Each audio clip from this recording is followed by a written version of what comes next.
So you need one block, put it right on your side, lay down, and once you're laying down, a little too far away, you can put the block in two different positions underneath your hips, either in the flat one, again your body will decide, nobody else knows, or in a position that is one level higher. So you will find out right away which position is perfect for you. So I'm going to show on this one the little higher one, and the block will be, I would say, right in the center of your butt. Anatomically, I would say where the sacrum meets the tailbone. I will explain more to this in the webinar. All right, so once you're here, move your feet underneath your knees, bend your elbows, and here, as you can see here, I'm pushing my elbows into the floor, lift chest up a little bit, and then you can draw your shoulder blades or your shoulders a little bit more under, and let them rest again. Good. So like you did in that very first pose, lift your toes up, visualize a block in between your upper thighs and press to the midline. It's always the same.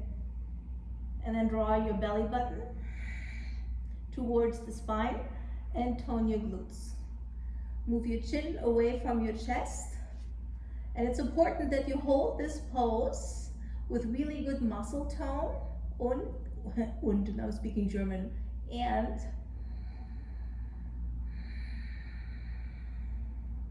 good breath through your nose. Yeah, so being able to keep the muscles toned in this shape and bringing your attention to your breath will increase the healing potential of this posture. And at some point you're like, oh, I think that becomes too intense. You can just lower down the block a little bit. That could be an option. Let's stay here for 2 more breaths.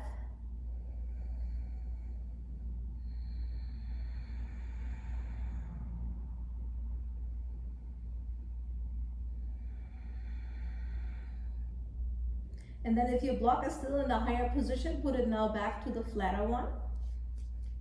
And then start to extend your left leg to the ground. So here you have to see, maybe you can just maybe extend the leg a little bit, maybe just this far. I would end up on the heel.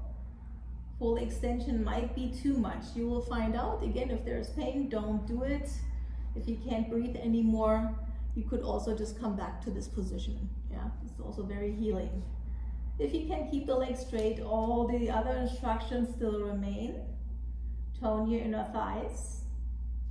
Push your elbows, shoulders, and head into the floor. Tone your low belly. And firm your glutes. Stay here and breathe. And the one thing, if your leg is straight, you want to add, think about you want to make your leg 50 inches longer. And think 50, it brings it a little bit more oomph to it than you just 3. It's not working, you guys. I still have short legs. I tried for many years. It just creates space in your hip joints and in your low back when you extend. Then bend this leg and extend the other one. Ta-da. And depending on the nature of your low back pain, one side may feel good and the other one not. Always, if it doesn't feel good, don't do it. Go back to the previous pose. And if none of this works, come on out of the pose and just watch me doing it for now, because you learn a lot just by observing.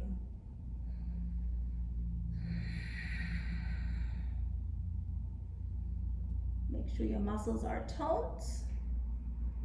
And you bring attention to the movement of your breath.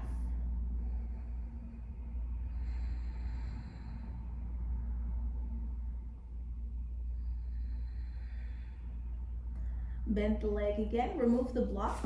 You won't need it right now. Let the hips come down. Extend your right leg onto the floor. Good. And then I always tell my students, visualize there's a baby elephant sitting on top of your right thigh at this moment. So instead of just laying here, I'm pushing my thigh down. Take a look. I push down, and it will start to bring a little bit of lift into my chest, and increase the curve of the lumbar spine.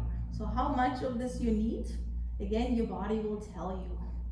Then you pull the opposite leg in and interlace your fingers behind the thigh. For some of us it's hard, so you can also maybe just grab the fabric of your pants and then have that as an extension. That works too.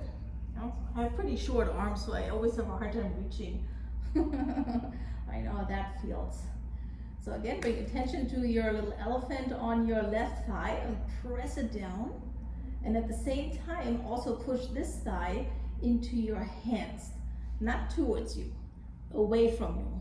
It feels a little weird because there are many poses where the knee comes in, but here you gotta push back. Your toes are still spread.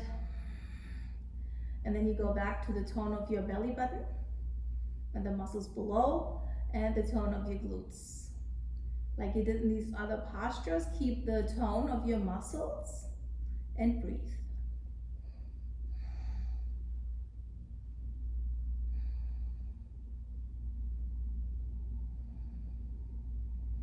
And release. Switch sides first. Extend your right leg to the ground, place your little elephant or whatever heavy animal you can think of onto your thigh and push it down.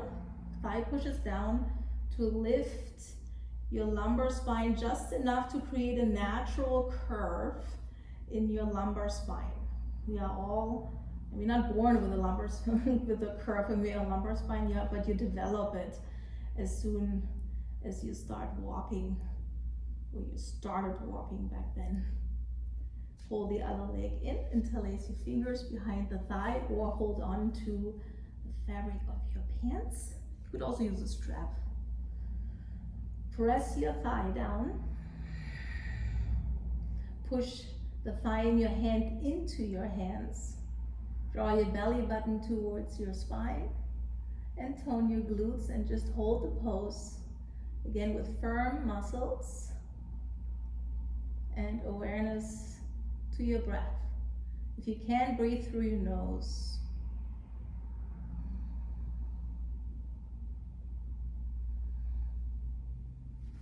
And release. Bend both legs.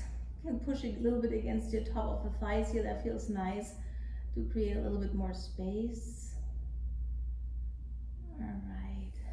And then like the picture shows, you could put a blanket or a bolster underneath your thighs. I'm going to use the block here right now because there is no bolster here.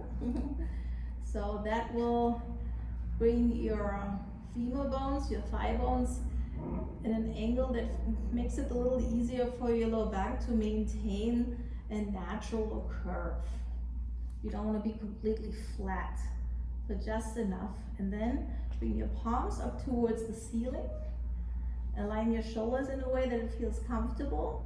If you have to, you can put something underneath your head, but just not too high, just enough so that your neck feels comfortable, so that here in this pose, you can completely relax.